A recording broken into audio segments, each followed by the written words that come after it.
that is for sure. Right, as promised, I want to ask you about Liverpool. The defeat against West Brom, is there a massive cause for concern, or was that result a bit misleading? I wouldn't read too much into it. I really wouldn't. In the first half, I think Liverpool could have been 2 or 3 goals up. I think West Brom did well during the game. They're an organised unit. But Luis Suarez had many, many chances.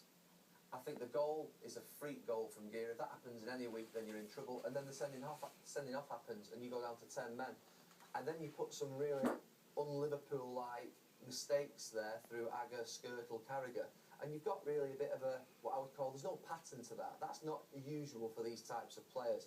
Now, you know, people will point towards the missed chances. Well, they're pointing towards the fact that Liverpool aren't scoring goals.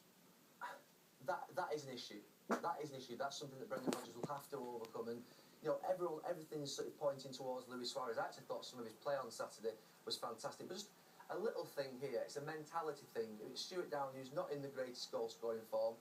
He's pictured there on sort of the right wing. I know that he maybe can't get there, but if you just look at Steven Gerrard's reaction to Stuart Downing's there in terms of the actual speed of the counter-attack, Luis Suarez has pulled away. Just take that back a little bit. You know, Steven Gerrard's now, you can see, powering through.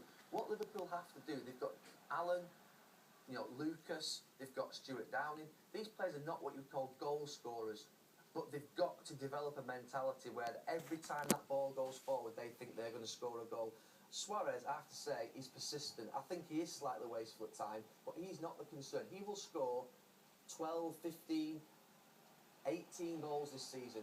He'll put his fair share in. It's unfair of everybody to expect that he will be the man. He keeps getting the chances. His work in and around these areas, I thought, was really sharp in the game. He's very unlucky at times. Very unlucky in the game in terms of his play. And it's the other thing. You see him here driving through spaces. That's a little bit of a snatch. This one here, you sort of think, well, he's just leaning back a little bit. It's a difficult chance. All of Liverpool's moments were with him. I think they had something like 9 on and off target shots. That one he should score with. Definitely should score. But you see here again, we're talking about, you know, Glenn Johnson gets forward from the left-hand side. Does he keep it in? Well, it's touch and go. But just there now, again, not picking on Stuart Downing, but he's walking away from goal. You know, that mentality has got to change. They've got to have people, because the ball goes into that back post. And if he's just running in there, you never know what can happen. You know, anticipation, alertness in the box, that mentality of thinking, I'm going to score a goal for my team. And he's more of an assist man, even though he had a tough season last year, Stuart Downing. He's namely crosses. But the likes of Lucas, Alan, you know, Barini, we don't know what he's going to be like. They've got to start thinking more aggressively about scoring goals and not pile all the pressure on Suarez, who, to be fair, does miss his fair share, but it shouldn't all be on him. And they're on Super Sunday next weekend. It's going to be quite a game, isn't it?